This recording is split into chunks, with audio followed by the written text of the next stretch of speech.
ठीक है जी, सो लेट्स स्टार्ट। ओके जी, so today's topic is basically dynamic programming. और डायनामिक प्रोग्रामिंग क्या है मैं आपको थोड़ा बताता हूँ। बेसिकली इसका I actually don't like this name. यार प्लीज ना जमा करवाएं यार, बाद में जमा करवा देना। what I actually like is I usually call it as smart recursion। ठीक है, why do I call this?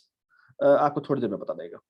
ठीक है, वैसे तो हमने थोड़ी सी इसकी प्रैक्टिस की हुई है, लेकिन we will going to see in a while। ठीक है, हमने ऊप में भी की थी, इवन इन CFP में भी थोड़ी सी की थी, लेकिन लेट्स टॉक अबाउट दैट। अच्छा, एक छोटा सा सवाल है आपसे। अच्छा, मेरा सवाल ये है कि ये सवाल हमने सॉल्व किया था, याद है आपको? सो गिवन अ डैग, डैग क्या होता है जी?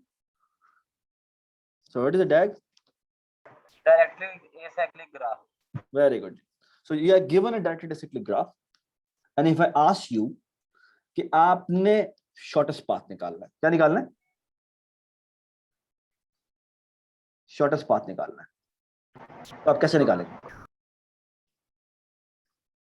जी? शॉर्टेस्ट पाथ कैसे निकालते हैं? From a vertex S, from a vertex X to vertex let's say E, something like that. या S से आपने तमाम वर्टिसेस के ऊपर आपने शॉर्टेस्ट पाथ निकाला, कैसे निकालते हैं? और लीनियर टाइम में निकालना है। ठीक है, शॉर्टेस्ट पाथ निकालना बड़ा आसान है। कैसे? अगर आपके पास डैग मौजूद है तो उसका शॉर्टेस्ट पाथ निकालना बड़ा आसान है। कैसे भला बताएं? अभी क्लास हो रही है, ठीक, थोड़ी देर बाद उठा लो। शुक्रिया। हाँ जी, शॉर्टेस्ट पाथ निकालना है तो क्या कर सकते हैं हम? बड़ा आसान तरीका है। सबसे पहला काम ये करेंगे कि हम बेसिकली एक लीनियराइज ऑर्डर निकाल देंगे। लीनियराइज ऑर्डर हम कैसे निकालते थे? ये लीनियराइज ऑर्डर कैसे निकालते थे? Topological sorting. बिल्कुल जी, topological sort, very good. Topological order हमने निकाल लिया हुआ है और सबके डिस्टेंसेस पहले हम सारे इन्फिनिटी से इनिशियलाइज कर देते हैं। And all we have to do is कि हम सोर्स से शुरू करते हैं और सोर्स से तमाम वर्टिसेस के ऊपर जिन पे एजेस जा रही हैं उन पे रिलैक्स कर देते हैं। सो फॉर एग्जांपल शुरू में सारे के सारों के डिस्टेंसेस इन्फिनिटी होंगे, सो इसका भी इन्फिनिटी होगा, इसका भी इन्फिनिटी होगा, इसका भी इन्फिनिटी होगा, और इसका भी इन्फिनिटी होगा, और इसका भी इन्फिनिटी होगा। ठीक है ना? और फिर हम क्या करेंगे जी? इसकी एज 2 की जा रही है, इसकी एज 1 की जा रही है, तो क्या करेंगे जी? बताएं जी, क्या करें इसके साथ? Should we update this?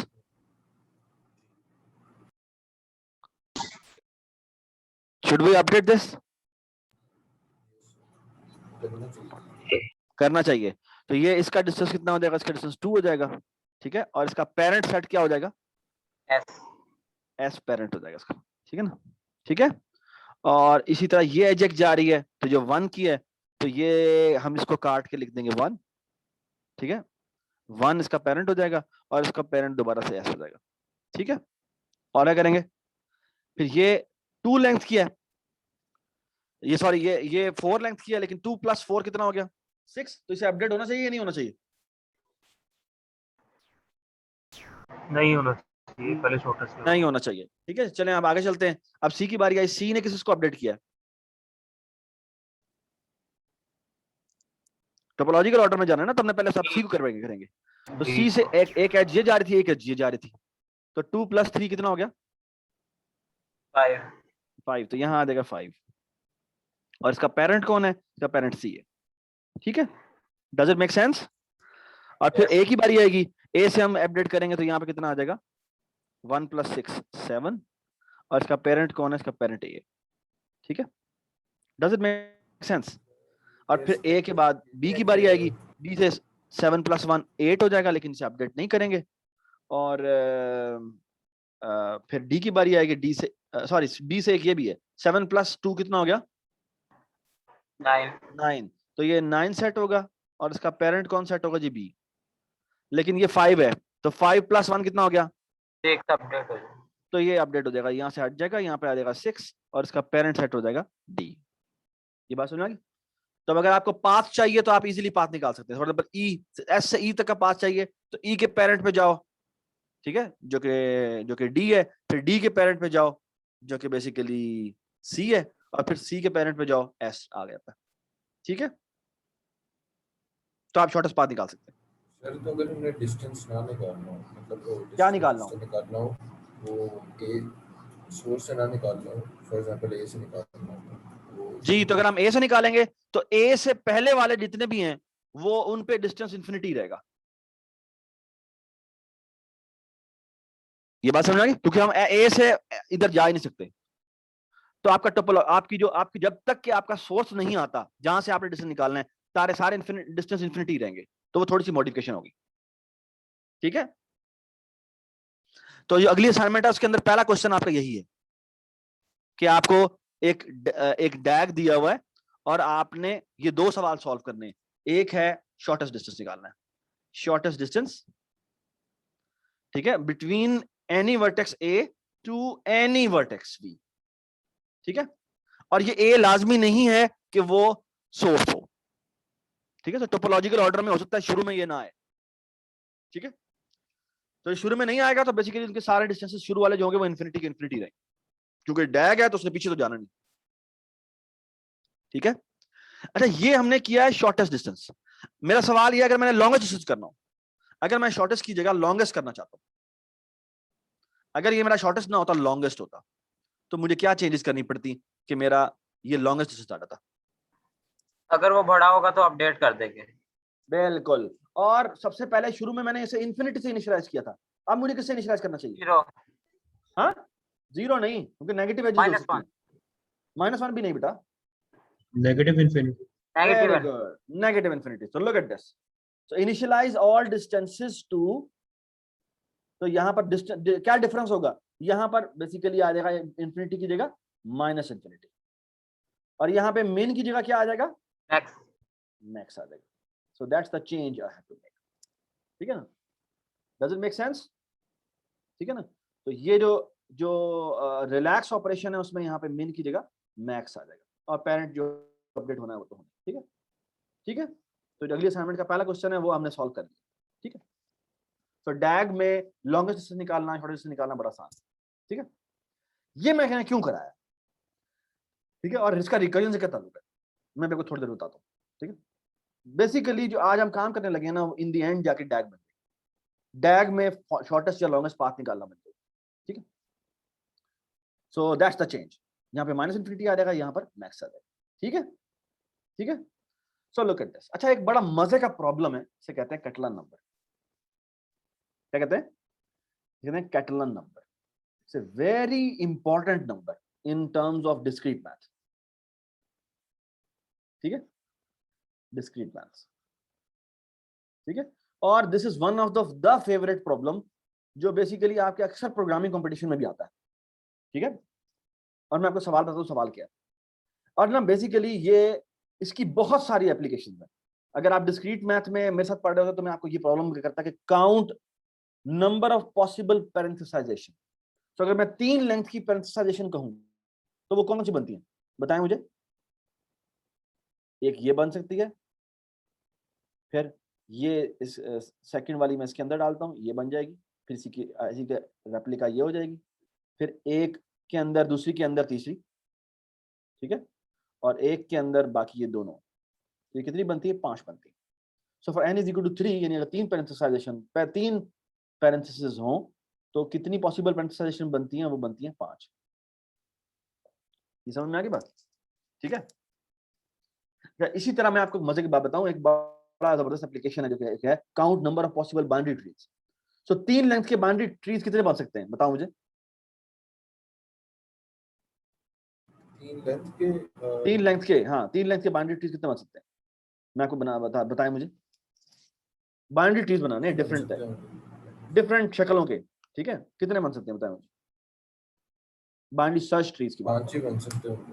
हाँ, 1 2 और ये 3, एक ये हो गया, फिर हो गया 1 2 और ये 3, ठीक है। इसी तरह इसी के 2 अपोजिट होंगे, जो एक हो जाएगा ये,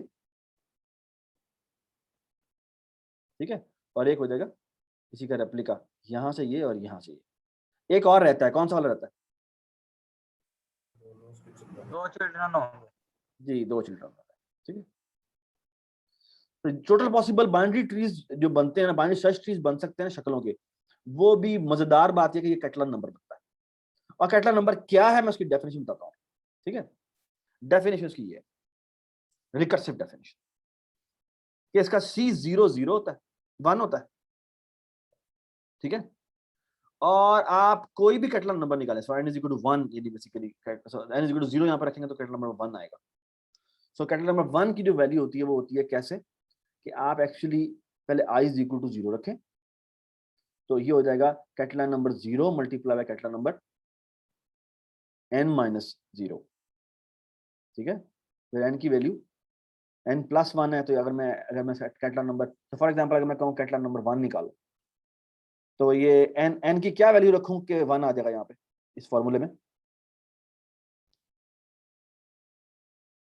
मैंने कैटलन नंबर 1 निकालना है, ठीक है, तो इस फॉर्मूले में मैं क्या पुट करूंगा, इस फॉर्मूले में n की जगह 0, n की जगह 0 पुट करेंगे, तो मेरा ये आ जाएगा C0 + 1 = हाँ जी, अब फॉर्मूला लिखो, समेशन लगनी है, I = 1 से लेकर कहां तक, सॉरी 0 से लेकर 0 तक, 0 से लेकर 0 तक, और यहां आ जाएगा CI × CN-I, तो इसमें पुट करते जाओ, ये फॉर लूप है ना, तो I की वैल्यू 0 से 0 तक जाना है मैंने, तो एक ही दफा चलना है इसमें, तो ये हो जाएगा C0 × C0, तो C1 is basically equal to what, C0 की वैल्यू 1 होती है, तो ये हो जाएगा 1 × 1 दैट इज इक्वल टू 1, तो ये कैटलन नंबर 1 जो है वो 1 के बराबर है, ठीक है। तो अगर मैं कहूँ फॉर एग्जांपल कैटलन नंबर 2 निकालो, तो कैटलन नंबर 2 किसके बराबर होगा, n की वैल्यू मुझे कितनी पुट करनी पड़ेगी बताएं? 1 पुट करनी पड़ेगी। 1 का मतलब है मेरा जो लूप चलना है C1 + 1 हो जाएगा, और ये आ जाएगा किसके बराबर बताएं, summation I started from 0 to 1, और ये आ जाएगा CI × CN-I, ठीक है। इसे पुट 2 दफा चलना है इसने, तो that is actually equal to C0 × C1 + C1 × C0। Does it make sense? And that is equal to 1 × 1 + 1 × 1, and that is equal to how much, 2, ठीक है। तो जो सेकंड कैटलन नंबर है वो 2 के बराबर होता है, ठीक है। So first cat 0th Catalan number is 1, first is also 1, second is 2, ठीक है। जी कैटलन नंबर 3 निकालें तो वो किसके बराबर होगा, can you tell me Catalan number 3 की क्या क्या फॉर्मूला होगा। So Catalan number 3 is actually equal to, हाँ जी बताएं, n की वैल्यू किसके बराबर होगी, 2 के बराबर होगी, तो समेशन बन जाएगा किसके बराबर, I = 1 से लेकर 2 तक, ठीक है, और ये हो जाएगा CI × CN-I, ठीक है। तो ये किसके बराबर हो जाएगा, C0 × C, हाँ जी बताएं, n- ये 0 से शुरू होना, सॉरी, हाँ जी बताएं, इसका ना कलर थोड़ा सा ज्यादा अच्छा है, इसको मैं ब्लू कर देता हूँ, सॉरी, हाँ जी, ये हो जाएगा C0 × C2 + C1 × C1 + C2 × C0, ठीक है, and that comes out to be how much,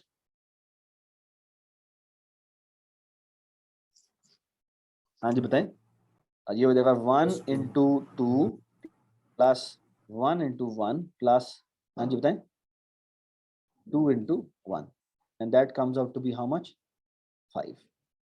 so जो थर्ड कैटलन नंबर है वो किसके बराबर होता है, 5 के बराबर होता है, ठीक है। फोर्थ कैटलन नंबर का ये फॉर्मूला बन जाएगा। So can you compute Catalan number 4, जल्दी से बताएं, हमने पहले 3 निकाल लिए, अच्छा कैन यू आल्सो सी कि it requires recursion, it's a recursive definition, और अगर आप देखें गौर से मेरी बात सुनो, तो बेसिकली कैटलन नंबर 4 कंप्यूट करने के लिए कैन यू सी कि बेसिकली इसमें बार बार कुछ चीजें कंप्यूट करनी पड़ रही। सो C0 यहां पे भी आया है, C0 यहां पे भी आया है, C3 यहाँ पे भी आया और C3 यहाँ पे भी आया, 2 दफा तो ये हर एक आ रहे हैं ना, ठीक है, 2 तो हर दफा आ रहे हैं। लेकिन C3 भी कैसे कंप्यूट होता है? C3 कंप्यूट करने के लिए रिकर्सिवली मुझे यहां जाना पड़ेगा, यही बनता है ना, ये है ना C3, ये है C3। तो ये रिकर्सिव डेफिनेशन इसके साथ आ गई। ये बात समझ में आ गई? जब ये C3 कंप्यूट करने के लिए जाओगे तो उसके नीचे ये ट्री बन जाएगा। ये समझ में आ रही है बात या नहीं समझ में आ रही?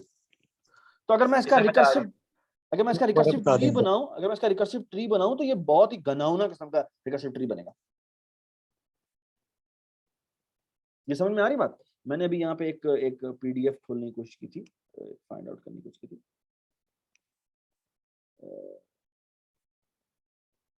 Try to make you understand this.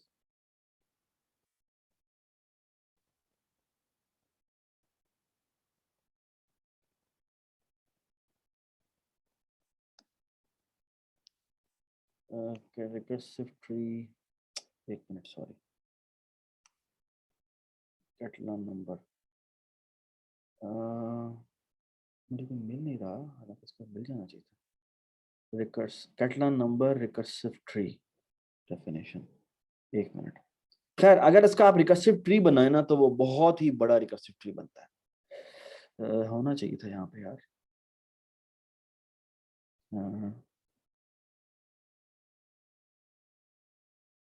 हद तो भी है, क्यों नजर नहीं आ रहा?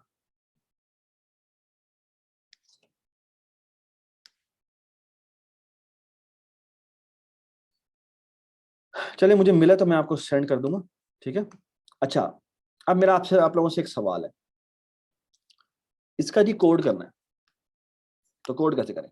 सो ये बेसिकली आपके सामने कैटलन नंबर आ रहा है, और मजेदार बात, ये कैटलन नंबर आपको जो अभी छोटे छोटे नजर आ रहे हैं ना, ये कैटलन नंबर इतना तेजी से ग्रो करते हैं कि आपकी सोच कि ये कैटलन नंबर 1 है, ये कैटलन नंबर ये 0 1 है, ये 2 है, और इस तरह चलता जाता है। अनफॉर्चुनेटली हमारे पास आज ना लेक्चर ओपन करने में थोड़ा इनका प्रॉब्लम हुई है, आधा घंटा उसी से जाया हो गया, वरना आपका ये क्विज होना था कि आपने इसका रिकर्सिव फंक्शन लिखना है। कैसे लिखेंगे? सबको समझ में आ गया रिकर्सिव डेफिनेशन की क्या है? और आप देख सकते हैं कि ये जो इसका कैटलन नंबर था, ये कितना तेजी से ग्रो कर रहे हैं, इंतहाई तेजी से ग्रो कर रहे हैं, ठीक है। ये समझ में आ रही बात? It's really really fast function, fast growing function, ठीक है जी। So take 5 minutes. शुजा, एक काम करें, जल्दी से क्विज की जगह बना दें, और आप क्या काम करें, सिर्फ टेक्स्ट पे इसका कोड लिखें जी। आपके पास 5 मिनट है इसको कोड करने के लिए, कि आप कितनी देर में इसका कोड कर सकते हैं। ये आपके पास रिकर्सिव डेफिनेशन लिखी हुई है, और बेसिकली इसी को आपने कोड करना है, ठीक है। तो ये इसकी, मेरे ख्याल में इसकी बेसिक कंडीशन बन जाएगी, बेस कंडीशन बन जाएगी। ये बेसिकली क्या है, ये क्या है, ये क्या है, ये क्या है, ये क्या है, इसे क्या कहते हैं? समेशन तो है, लेकिन ये बेसिकली 0 i = 0 से n तक जा रहा है। ये बेसिकली क्या है? ये बेसिकली लूप है, ठीक है ना। तो you have to be very very careful. और अगर आप अगर जब फंक्शन बनाएंगे तो आप कहते हैं मुझे कैटलन नंबर, मेरे nth कैटलन नंबर दो, तो इसको तो पास होगा n, ठीक है ना।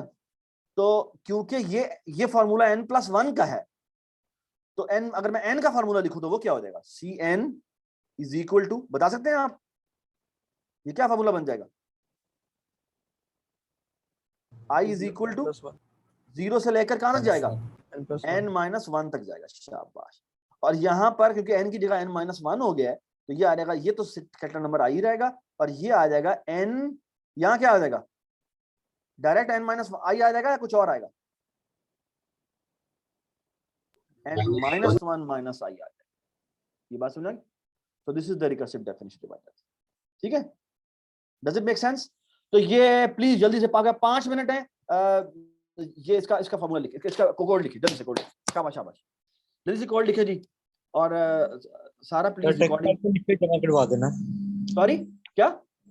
इसको रन करने के, इसको टेक्स्ट फाइल के ऊपर जमा करवाना ना कोड को। नहीं, टेक्स्ट फाइल वो टेक्स्ट उन्होंने जगह बनाई होगी शुजा, बस एक जगह बनाए, ओपन जगह, जिसमें बस वो कॉपी पेस्ट कर दे बस, ठीक है। एक टेक्स्ट वो बस ठीक है, सही है। तो write the code for Catalan number और उसमें टेक्स्ट फील्ड और वो जमा करा दें। आपके 5 मिनट है, प्लीज जी, 5 मिनट है टोटल आपके पास। सर प्लीज स्टॉप कर दे रिकॉर्डिंग, तो आपने पॉज कर दिया, pause. Okay, so let's start. अच्छा, ये मैंने आपको कुछ एप्लीकेशंस बताई थी। एक जो ब्रैकेटिंग प्रॉब्लम है, that is a very famous problem, जो बेसिकली ये बन जाता है। और भी बहुत सारी एप्लीकेशंस हैं, और I would recommend it's a reading ये असाइनमेंट में अब आ जाएगा ये, कि आप बेसिकली कैटलान नंबर की कुछ और एप्लीकेशंस ढूंढें। ठीक है, बहुत सारी मजेदार किस्म की आपको एप्लीकेशंस मिल जाएंगी इसकी कैटलान नंबर। ठीक है, अच्छा, आपने कैटलान नंबर को कोड कैसे किया जी, बताना शुरू करे कोई। यहाँ पे एंड पेन, इसका कलर हम येलो कर लेते हैं जी। इंट यहाँ पे हो जाएगा कैटलान, और इसको पैरामीटर में क्या पास हुआ है, इंटीजर n पास हुआ है। ठीक है जी, कोई बता सकता है क्या कोड किया आपने? So basically it is nothing but, base के साथ जाएगा। पहले बेस हाँ। कंडीशन लगेगी हाँ, तो बेसिकली -1 चलो बेस कंडीशन लग जाएगी, और बेस कंडीशन क्या होगी,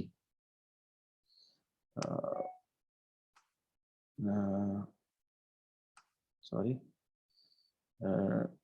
और हम अज्यूम कर रहे हैं कि कैटलान नंबर 0 जो है वो 1 है के बराबर है। ठीक है, तो हम okay, so let's start with white. So मैं कहता हूँ इफ n is double equal to 0, return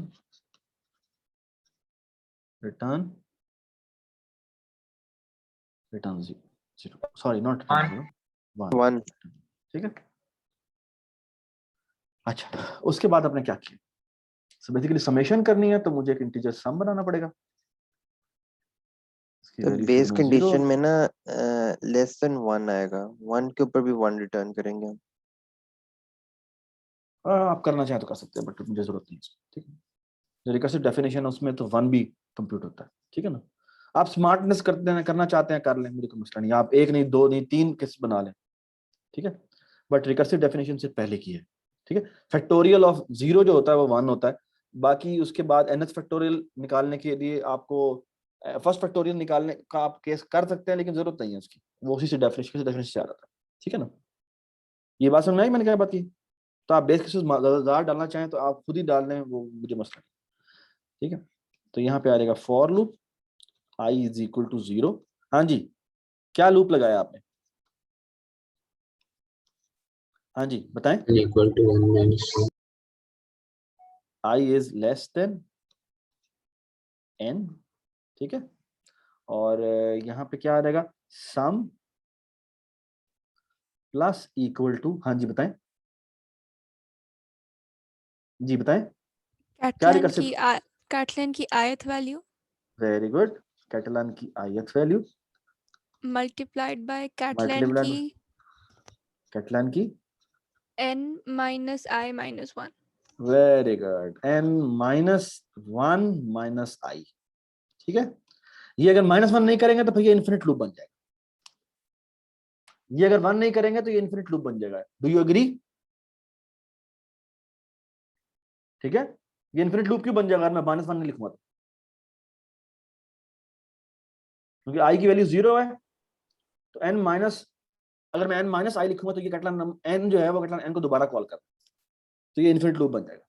so this has to be a smaller value, ठीक है, देन n, तभी वो रिकर्जन बनती है। ठीक है, और यहां हम क्या रिटर्न कर देंगे, रिटर्न कर देंगे सम। वेरी गुड, ठीक हो गया बात? ठीक है, this is a very very slow code, इंतहाई इनएफिशिएंट कोड है।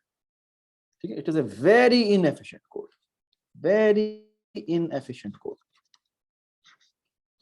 और अनफॉर्चुनेटली मैं इसका ट्री नहीं बना सका। अगर मैं आपको कहूं फॉर एग्जांपल कि इसका C5 का या C5 का अगर मैं आपको ट्री बनाने को कहूं, तो C5 में पहली रिकर्सिव कॉल किस किस की जाएगी बताएं मुझे? i की वैल्यू 0 है ना, तो ये कॉल करेगा C0 को और C4 को, ये किसे कॉल करेगा बताइए मुझे, शाबाश। C1 को और C3 को, और ये कॉल किसे करेगा, C2 को और C2 को, और फिर C3 को और C1 को, और फिर क्या होगा, सॉरी एक और भी कर लेते हैं, हाँ जी, नहीं ये एक ही है सॉरी, तो ये आ जाएगा C4 को और C0 को, ठीक है। और अभी ये रिकर्सिव ट्री खत्म नहीं हुआ, क्योंकि अभी तक जो बेस केस को हिट करेंगे वो कौन कौन से होंगे, इनमें से कौन कौन सा केस जो है वो बेस केस को हिट करेगा, उसके बाद हाँ सिर्फ ये वाला बेस केस को हिट करेगा और ये वाला बेस केस को हिट करेगा। अदरवाइज C4 पे दोबारा रिकर्सिव कॉल जानी है। कितनी रिकर्सिव कॉल जानी है बताएं मुझे, C4 के लिए क्या करना है,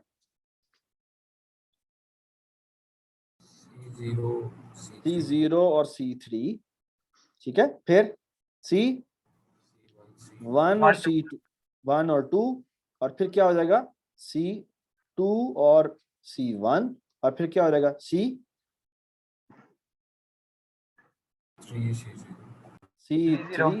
और C0। अब आप देखते जाएं कि ये क्या होने लगा आपके साथ, और C1 जो है वो रिकर्सिव कॉल करेगा C0 और C0, और C3 के लिए आपकी दोबारा कॉलें जानी है C0, मैं एक ही बना रहा हूं, C0 C2 फिर C1 और C1 और फिर C2 और C0। You can actually see कि ये ट्री इंतहाई बड़ा ट्री बनेगा सिर्फ C5 के लिए, ये बात समझ में आ रही है। और आप देख सकते हैं कि this tree is a huge tree, this tree is a huge tree. अगर मैं आपको कह दूं ना कि C10 का ट्री बना दें, तो आपको वैसे ही कह देना चाहिए भाई मैं नहीं कर रहा ये काम, मुझे आपने वेला समझ रखा है, ठीक है। It's a very very big tree, ठीक है। Does it make sense? तो आपको ये समझ में आ रहा है कि बेसिकली एक ही काम बहुत दफा कंप्यूट हो रहा है।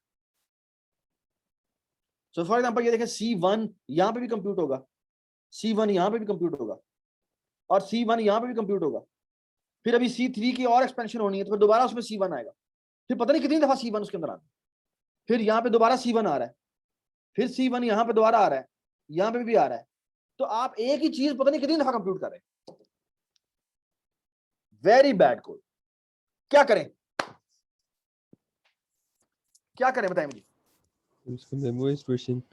वेरी गुड, इसको का मेमोराइज क्वेश्चन बना लेते हैं कि एक काम जो हमने पहले कर लिया हो उसको हम दोबारा ना करें, ठीक है।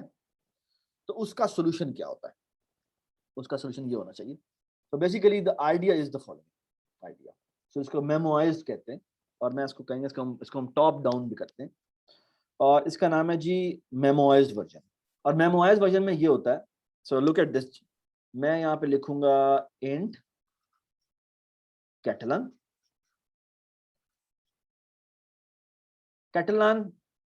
मेमोराइज्ड, ठीक है। और इसको मैं इसको जो मैं करूंगा कॉल, वो मैं ऐसे नहीं करूंगा जिस तरह पहले करता था, ठीक है। लेकिन ये मेरा एक हेल्पिंग फंक्शन कॉल करेगा, ठीक है, जिसको मैं कहता हूं इंट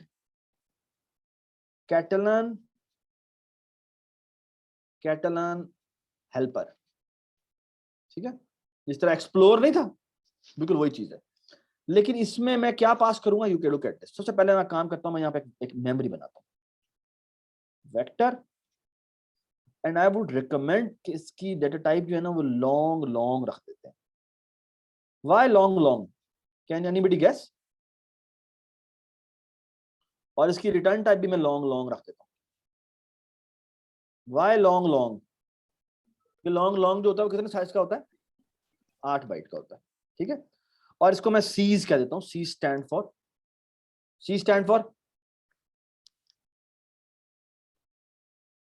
कैटलन नंबर।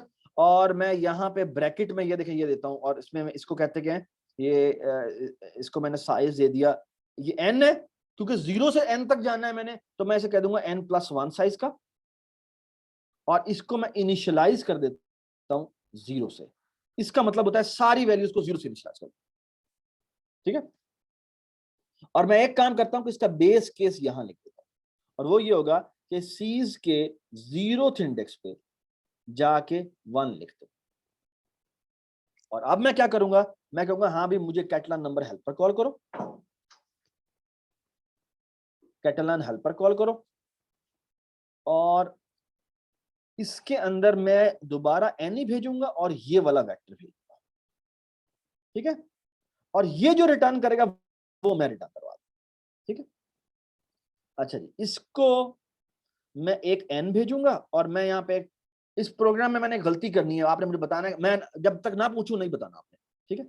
ये तो ऑफ कोर्स एक इंटीजर n है, ठीक है, और यहाँ पर ऑफ कोर्स एक सीज पास हो रहा है, ठीक है, और इसकी टाइप क्या है, वेक्टर ऑफ लॉन्ग लॉन्ग, ठीक है, ठीक है। अच्छा, ये क्या करता है, so look at this code. आखिर में ऑफ कोर्स इसने रिटर्न करवाना है, और रिटर्न क्या करवाना है, सीज का कौन सा वाला एलिमेंट, nth एलिमेंट, ठीक है। ये यहां पर आता है, अब सबसे पहले चेक करता है, और वो चेक ये करता है क्योंकि बेस केस हम यहां लिख चुके हुए हैं, तो वो ये कहता है कि हाँ भी मुझे पहले ये बताओ कि सीज का nth नंबर जो है वो कहीं नॉट इक्वल टू 0 तो नहीं है। अगर नॉट इक्वल टू 0 है तो उसका मतलब वो पहले ही कंप्यूट हो चुका हुआ है। तो इस केस में हम क्या करेंगे, हम रिटर्न करवा देंगे, कोई भी कंट्रोल नंबर 0 नहीं होता, ठीक है ना, ठीक है ना। तो रिटर्न करवा देंगे क्या, सीजन, ठीक है, क्योंकि हम सेव करवा रहे हो। अगर ऐसा नहीं है तो हम एक काम करते हैं, और काम ये करते हैं क्योंकि कंप्यूट अब नहीं हुआ हुआ, तो हम रिकर्सिव कॉल करने लगे, ठीक है। और रिकर्सिव कॉल यहाँ क्या करेंगे, सो लुक एट दिस, मैं क्या करूंगा, मैं अगेन वही फॉर लूप लगाऊंगा, i इज इक्वल टू वही लूप, बिल्कुल वही जो हमने यहां पे लिखा था, ठीक है, इंटीजर सम। तो यहां पे मैंने सम बनाया, integer sum is equal to 0, ठीक है, exactly same loop, exactly same loop. क्या, यहां पे मैं लिखता हूं i is equal to 0, i इज लेस देन n,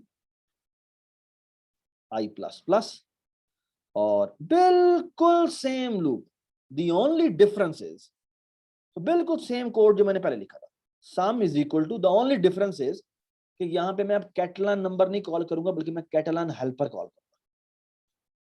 ये ज़हन में रख लेना, कुछ लोग यहाँ पे कैटलान कॉल कर देते हैं तो वो तो गलत हो जाता है, ठीक है। इसका मतलब है यहाँ पे क्या आएगा, यहाँ पे आएगा i, और यहाँ पे आएगा C's vector multiplied by again वही कैटलान हेल्पर, इसमें आ जाएगा n -1 माइनस i, और यहाँ पे हम सीज भेज देंगे, ठीक है। अब क्योंकि इसने ये सम में क्या कंप्यूट किया है, सम में इसने बेसिकली सीज का nth कंप्यूट किया है, जो बेसिकली किसके बराबर है, सम के बराबर है। तो निकलने से पहले वो उसमें सेव करवा दें, ठीक है। और बेसिकली पॉइंट ये है कि जब भी वो एक दफा कॉल करता है, तो जब दूसरी दफा कॉल करेगा तो वो चेक करता है, जब रिकर्सिव कॉल आएगी तो वो सबसे पहले चेक करेगी क्या मैंने पहले कंप्यूट तो नहीं किया हुआ। अगर पहले कंप्यूट किया हुआ तो रिकर्सिव कॉल ना करो, यहीं से रिटर्न कर दो। ये बात समझ में आ रही है, ठीक है। So that is the difference. इस कोड में एक मसला है, इस पूरे के पूरे कोड में यहां से लेकर जो यहां तक इसमें एक मसला है, genuine problem. This will going to take वही टाइम जिस तरह पहले ले था, हालांकि मैंने मेमो आज लिखा है, लेकिन दिस विल बी ए, और एरर भी नहीं आएगा, कंपाइल टाइम एरर नहीं है, execution time error, logical error, छोटी सी मिस्टेक है, और वो हम अक्सर करते हैं। सॉरी, वेक्टर की कॉपी बनती है। वेरी गुड, हर दफा वेक्टर की नई कॉपी बन रही है। तो बेसिकली होगा ये कि आप सेव किसी एक में करेंगे, दूसरा वो ओरिजिनल वाले में सेव नहीं होगा। तो यहां पर क्या पास करना चाहिए, %, पास करना चाहिए। ये बात समझ में आ रही है, एवरीबडी अंडरस्टैंड, यस ठीक है। ये बड़ी इंपॉर्टेंट बात थी, ठीक है। और आखिर में यहाँ पे कैटलान नंबर आएगा और वो हम यहां से रिटर्न करवा देंगे, ठीक है। सो फार सो गुड, ठीक है। अच्छा, ये एक तरीका है कैटलान नंबर निकालने का, ठीक है। ये इसके अंदर भी अगर आप गौर से देखें तो इसके अंदर भी अगर आप देखें तो ये जो कैटलन नंबर कंप्यूट होता है तो रिकर्सिव कॉल होती है, ठीक है। रिकर्सिव कॉल होने का मतलब बेसिकली क्या है कि इसके अंदर इसके साथ कहते हैं, इसके लिए एक टर्म यूज होती है रिकरियन ओवरहेड। रिकरियन ओवरहेड, और इसके लिए एक और टर्म भी यूज होती है जिसे कहते हैं स्टैक ओवरफ्लो। किसी का कभी ये नाम सुना है आप लोगों ने स्टैक ओवरफ्लो का? स्टैक ओवरफ्लो का नाम सुना है आपने? जी सर। क्या होता है स्टैक ओवरफ्लो? जब स्टैक फुल हो जाता है उसकी जगह नहीं हाँ, बचती, बेसिकली और आपको याद है, उसका आपको मैंने बताया था कि आपकी जो रैम होती है जब आपको प्रोग्राम मिलता है उसमें बेसिकली सेगमेंट्स होते हैं। तो सबसे ऊपर कौन सा सेगमेंट होता है, उसके बाद सेगमेंट कौन सा होता है, फिर थर्ड कौन सा होता है और फोर्थ कौन सा होता है, याद है आपको? ये था ग्लोबल स्टैक सेगमेंट या स्टैटिक सेगमेंट। उसके बाद क्या होता है, कोड सेगमेंट, ठीक है। उसके बाद यहाँ पे हीप होती है और यहाँ पे क्या होता है, स्टैक सेगमेंट, ठीक है। आप असेंबली पढ़ रहे होंगे, उसमें आपको इसी के और नाम मिलेंगे। उसमें और होते हैं data segment, stack segment, basically mainly ये होता है, ठीक है ना। कोड सेगमेंट भी होता है, उसमें तीन तीन होता है, लेकिन उन्होंने ये लॉजिकल डिवीजन नहीं की हुई ग्लोबल सेगमेंट की, ठीक है ना। और उसमें हीप और उसका कोई कॉन्सेप्ट नहीं है, ठीक है। तो अच्छा, वो पुराना आर्किटेक्चर है, अब स्टूपिड सा अभी भी वही पढ़ा रहे हैं, पर उनकी बात है, खैर। अच्छा खैर, अब आपको जो लॉजिकल नजर आता है वो ये, तो स्टैक यहां से यूं ग्रो करता है, लेकिन उसके लिए जो इंपॉर्टेंट चीज है वो देखिए स्टैक की हर प्रोग्राम में जो ओएस है वो बेसिकली आपको स्टैक की लिमिट देता है। रिकर्जन जब आप कर रहे होते हैं तो उसमें होता यह है कि इट इज पॉसिबल कि आपकी रिकर्सिव कॉल इतनी ज्यादा हो जाए कि वो एग्जॉस्ट कर दे, ठीक है। हम एग्जांपल्स देखेंगे जिसमें बेसिकली ये काफी ज्यादा हो जाएगा, ठीक है ना। तो एक तरीका और है जब हम पढ़ने लगे जो बेसिकली इस स्टैक ओवरफ्लो यानी जो रिकर्जन का ओवरहेड है उसको अवॉइड करेगा। कोड अभी भी एग्जैक्टली ऐसे ही होगा, ठीक है। The only difference will be very very small and you will be surprised, ठीक है। एंड और उसी को बेसिकली आमतौर पर लोग स्मार्ट रिकर्जन या डायनामिक प्रोग्रामिंग कहते हैं, ठीक है। और उसका आइडिया क्या है, सो लुक एट दिस। इसे कहते हैं, ये जो अभी हमने पढ़ा है ना, इसे कहते हैं top down approach. Why top down? Top down क्यों कह रहे हैं पता है आपको? पहले बड़ा नंबर होता है फिर छोटा नंबर। बेसिकली हम कंप्यूट एनएच ही करने जाते हैं, तो वो एनएच से नीचे आता है, बेसिकली ये रिकर्जन ट्री बनता है। तो ऊपर से नीचे आ रहे हैं और फिर नीचे कंप्यूट करने जा रहे हैं। अब जब हम कंप्यूट करने जाएंगे ना, वो नीचे से ऊपर कंप्यूट करने जाएगा। कैसे करेगा मैं भी आपको दिखाता हूं, ठीक है। So look at this. So मैंने कहा इसका नाम है इंट नहीं बल्कि इंट की जगह करते हैं long. So let me erase this. So erase this, ठीक है। अच्छा, ओके, इंट लॉन्ग और इसका नाम क्या है जी, कैटलन नंबर, कैटलन स्मार्ट, ठीक है। और इसको इंटीजर n पास होगा। The nice thing about this is इसकी ये कोई हेल्पिंग फंक्शन की जरूरत नहीं है इसकी। ये क्या करता है, ये भी वही वेक्टर बनाता है, लेकिन जो इसका आइडिया है ना, बहुत ही प्यारा सा idea, very simple and elegant. और वो ये कहता है कि मैं नीचे से ऊपर जाना शुरू करूंगा, और जब मैं नीचे से ऊपर जाना शुरू करूंगा यानी कि बेसिकली मैं पहले कैटलन 0 कंप्यूट कर चुका हूं, और कैटलन 1 को कंप्यूट करने के लिए मैं डिपेंडेंट हूं किसके ऊपर, कैटलन 0 के ऊपर, ठीक है ना। और कैटलन 2 कंप्यूट करने के लिए मैं डिपेंडेंट हूं किसके ऊपर बोला, कैटलन 1 के ऊपर और कैटलन 0 के ऊपर, है ना। अच्छा इधर आ जाओ, जब कैटलन 3 कंप्यूट करने जाऊंगा तो वो किस पे डिपेंडेंट है, कैटलन 2 के ऊपर और कैटलन 1 के ऊपर और कैटलन 0 के ऊपर, है ना। हाँ जी, कैटलन 4 जो कंप्यूट करने जाऊंगा तो वो कैटलन 3 पे डिपेंडेंट है, कैटलन 2 पे डिपेंडेंट है, कैटलन 1 पे डिपेंडेंट है और कैटलन 0 पे डिपेंडेंट है। ये कुछ आपको फील आ रहा है? ये क्या चीज है? हाय हाय हाय हाय हाय, ये क्या चीज है? Dag. ये एक डैग है। ये एक डैग है। ये बात समझ आई? और इस चीज को यूज करते हुए वो कमाल काम करता है। और कमाल काम क्या है? Really beautiful. वो कहता है कि मैं अगेन यहां पे सीज बनाऊंगा और सीज में यहां पर मैं n+1 लिखूंगा, ठीक है, और इसको मैं 0 से इनिशियलाइज करूंगा, ठीक है। 0 से क्या करता है? 0 से इनिशियलाइज करूंगा। अच्छा, यहां पे वो कहता है पहला कैटलन नंबर मैं इनिशियलाइज कर चुका हूं, यानी कैटलन 0 को मैं इनिशियलाइज कर चुका हूं, किसके बराबर?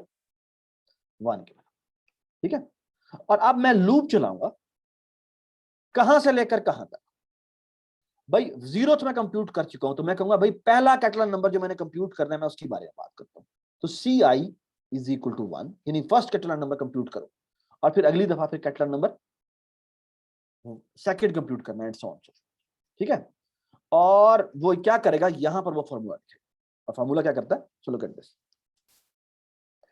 अब फर्स्ट कैटलन नंबर निकालने के लिए मुझे क्या करना पड़ेगा? अगेन वही फॉर लूप लगाना पड़ेगा, ठीक है। लेकिन वो फॉर लूप क्या होगा? सुने बात और से। याद है हमने एक फॉर्मूला क्या लिखा था? हमने यहाँ पे यहां से लेकर 1 से लेकर n तक चलाया था, है ना जी। यहां पर मैं कैटलन नंबर जो कंप्यूट करने जा रहा हूं वो ये है, इसको मैं CI कह रहा हूं। तो 1 कंप्यूट करने के लिए मुझे कहां तक लूप लगाना पड़ेगा? CI कैटलन नंबर कंप्यूट करने के लिए मुझे क्या कंप्यूट लगाना पड़ेगा यहाँ पे? सो I इज इक्वल टू, हाँ जी बताएं, 0 से मैंने शुरू किया, I++ किया, तो जब मैं CIH कैटलन नंबर कंप्यूट करने के लिए जा रहा हूं तो मुझे क्या करना पड़ेगा? I इज लेस देन क्या लगाना पड़ेगा? ये बताएं मुझे। यहां पर I इज लेस देन n था, क्योंकि मैं nth कैटलन नंबर निकाल रहा था। यहां मैं कह रहा हूं कि मैं CIH कैटलन नंबर निकाल, तो यहां पे क्या लूप होना चाहिए? CI very good, CIH Catalan, ठीक है। और मैं यहां पे क्या करूंगा? इंटीजर सम, बिल्कुल वैसा ही, integer sum is equal to 0, और यहां पे मैं बिल्कुल वही फॉर्मूला लिखूंगा, सम इज इक्वल टू क्या?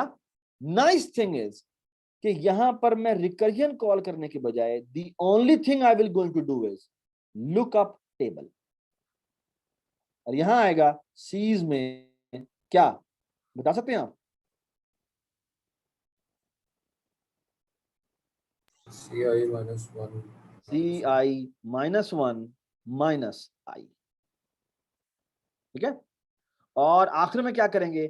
सीज के CIH पे जाके क्या रखवा देंगे? ये सम रखवा देंगे। वैसे उसके अंदर पहले ही 0 पड़ा हुआ था, हम डायरेक्टली उसको वेरी गुड। जो इसकी जो कमाल बात है वो ये है, क्योंकि हम नीचे से ऊपर कंप्यूट करने के लिए जा रहे हैं, तो यहां पर मुझे रिकर्सिव कॉल करने की जरूरत नहीं है। यहां मुझे बिल्कुल सिर्फ एक ही चीज करने की जरूरत है, और वो क्या है? टेबल लुकअप करने की जरूरत। ये बात सुनाई? और आप बता सकते हैं मैंने कितने कैटलन नंबर कंप्यूट करने? मैं नीचे से ऊपर जा रहा हूं ना, मैंने कहां तक कैटलन नंबर कंप्यूट करने? तो CI should be what? Less than और इक्वल टू n, क्योंकि मैंने nth कैटलन नंबर भी कंप्यूट कर। और आखिर में क्या करेंगे? रिटर्न, हाँ जी बता दें, सीज का n, ठीक है। वेरी नाइस, ठीक है। ये बात समझ में आ गई जी? कैन यू टेल मी इसकी कॉम्प्लेक्सिटी कितनी? कॉम्प्लेक्सिटी कितनी है इसकी? वेरी गुड, n², ठीक है, क्योंकि ये इसी का नेचुरल लूप है, इसने आई तक चलना है, ठीक है ना? Does it make sense? ठीक है। Take 1 minute break and look at it कि मैंने क्या किया, ठीक है। दिस इज बेसिकली, क्योंकि हम नीचे से ऊपर जा रहे हैं कंप्यूट करते हुए, इसे कहते हैं बॉटम अप अप्रोच। सो बॉटम अप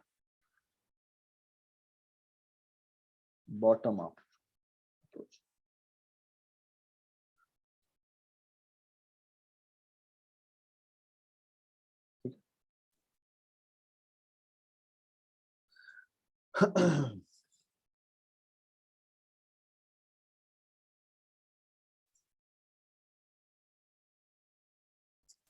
ठीक है,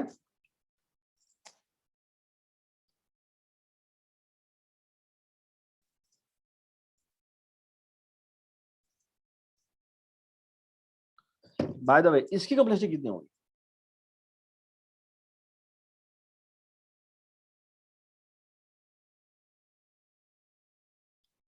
ओ ऑफ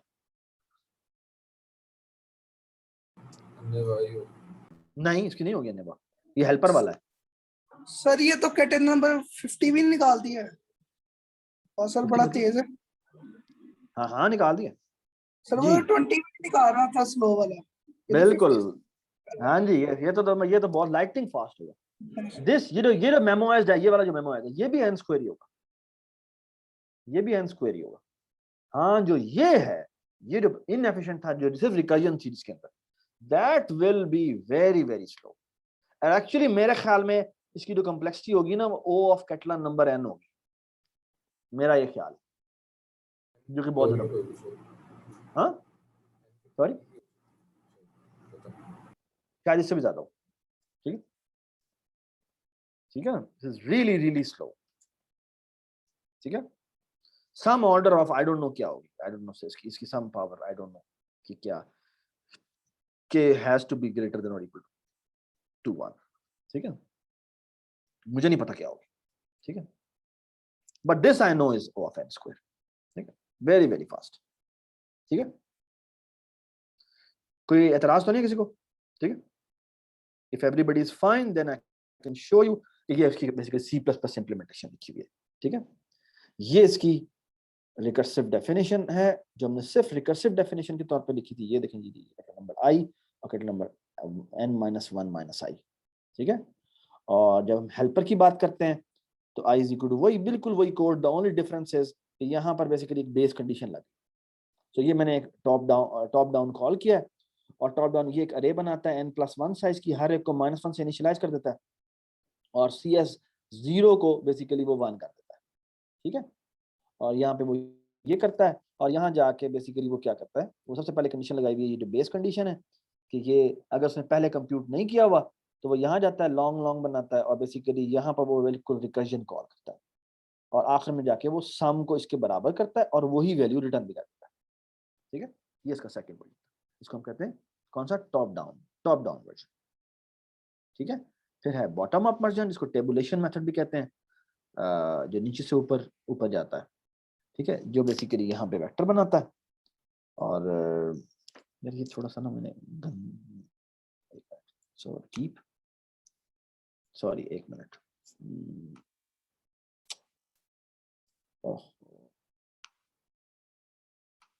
होम, यार ये कैसे करते हैं,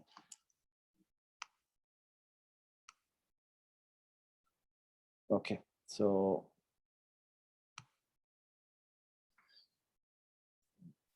स्क्रीन शेयर हो रही है?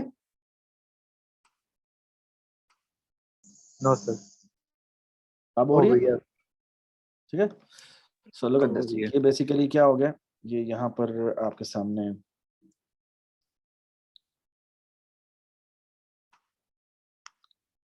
पेन ब्लू, और यहाँ पे बेसिकली हाँ लेक्चर कंप्लीट कर दें। हाँ जी बिल्कुल खत्म कर देते हैं। यहाँ पे ये आ जाएगा, और हाँ जी, और ये बेसिकली अगर आप देखें तो वही फॉर लूप है, और इसमें बेसिकली ये सम कंप्यूट होता है, k इज इक्वल टू 1, और यहाँ पर i इज लेस देन और इक्वल टू k - 1 तक जाता है, और ये बिल्कुल वही चीज लगी हुई है, और आखिर में जाके इस लूप से बाहर आके वो उस kth के ऊपर वैल्यू असाइन कर देता है। ठीक है, ठीक है, so this algorithm will take how much time? O of n square time। ठीक है, this will also take O of n square time, इसका नहीं पता। ठीक है, this will be very very costly। ठीक है, ठीक है, वेरी फेमस फिबोनाची नंबर। ठीक है जी, इसकी 2 बेस कंडीशंस होती हैं। ठीक है, और अगर आप, और इसकी जो रिकर्सिव डेफिनेशन है वो ये है। ठीक है जी, इसका अगर आप अगर कोड लिखें तो कैसे लिखेंगे बता सकते हैं आप?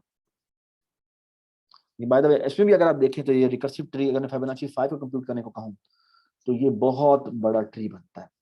ठीक है ना, और इसमें देख सकते हैं आप F1 जो है वो यहाँ पे भी कंप्यूट हुआ है, यहाँ पे भी कंप्यूट हुआ है, यहाँ पे भी कंप्यूट हुआ है, यहाँ पे भी कंप्यूट हुआ है, और यहाँ पे भी कंप्यूट हुआ है, जस्ट टू मच, ठीक है ना। और हमने ये अवॉइड करना था, ठीक है ना। तो जैसे ही हम मेमोराइजेशन करते हैं तो बेसिकली ये जो रेड है, ये रेड पोर्शन है, ये रेड पोर्शन, ये वाला रेड पोर्शन, ये जो रेड पोर्शन है, ये जो रेड पोर्शन है, ठीक है ना, ये जो रेड पोर्शन है ये खत्म हो जाता है, ये कट हो जाता है। और कट कैसे होता है, ये बेसिकली बेस कंडीशन को हिट करना शुरू कर देता है, ठीक है ना, क्योंकि हमने मेमोराइज किया हुआ है, ठीक है ना। तो बेसिकली जब ये कट हो जाता है तो बेसिकली हर एक की एक एक कॉल होती है। तो ये बेसिकली जो पहले एक्सपोनेंशियल बन रहा था वो अब कितना बन जाएगा, मेमोराइज के साथ कितना बन जाएगा, कॉस्ट बन जाएगा। हर एक की कितनी कॉल जा रही है, एक तो डेप्थ में जा रही है, दूसरी हिट कर रही है बेस केस को, है ना। तो कितनी देर में हो जाएगा, अगर मैं nth फिबोनाची कंप्यूट करने को कहता हूँ तो मेमोराइज की कॉस्ट कितनी होगी, ओ ऑफ, हाँ ओ ऑफ, थोड़ा जोर से बोलने यार, आवाज नहीं आ रही आपकी। ओ ऑफ हाउ मच, कोई भी बोल दे, कोई और बोल दे। सरफराज आप प्लीज अटेंडेंस ले लेंगे क्योंकि मैंने जाना है, क्लास का टाइम भी खत्म हो हाँ गया। जी हाँ जी फिर बता हमें दें, ओ ऑफ बाकी कितनी होगी बताएं रिकॉर्डिंग में मुझे। देखेंगे। हो चुकी है रिकॉर्ड, वो हो चुकी है, क्विज हो चुका हुआ है, ठीक है। हाँ जी बताएं कितनी कम्प्लेक्सिटी होगी इसकी, ओ ऑफ एन होगी, एक्चुअली 2n होगी टू बी वेरी प्रिसाइज, ठीक है। और इसका अगर आप कोड देखें तो बड़ा सिंपल सा कोड होगा, इंट फिबोनाची, ठीक है। रिकर्सिव कोड तो बड़ा सिंपल सा है, n पास हो रहा है और ये बेस कंडीशन होगी, बल्कि मैं आपको कोड दिखाया था डायरेक्ट। सो n की वैल्यू 0 है और 1 है तो n रिटर्न कर दो, otherwise Fibonacci n minus 1 plus Fibonacci n minus 2, ठीक है। इसका अगर आप ये बॉटम अप गलत नहीं हो गया, ये टॉप डाउन नहीं करना चाहिए था, सॉरी ये गलत लिख दिया मैंने, यहाँ पे टॉप डाउन होना चाहिए, या टॉप डाउन होना चाहिए, ठीक है।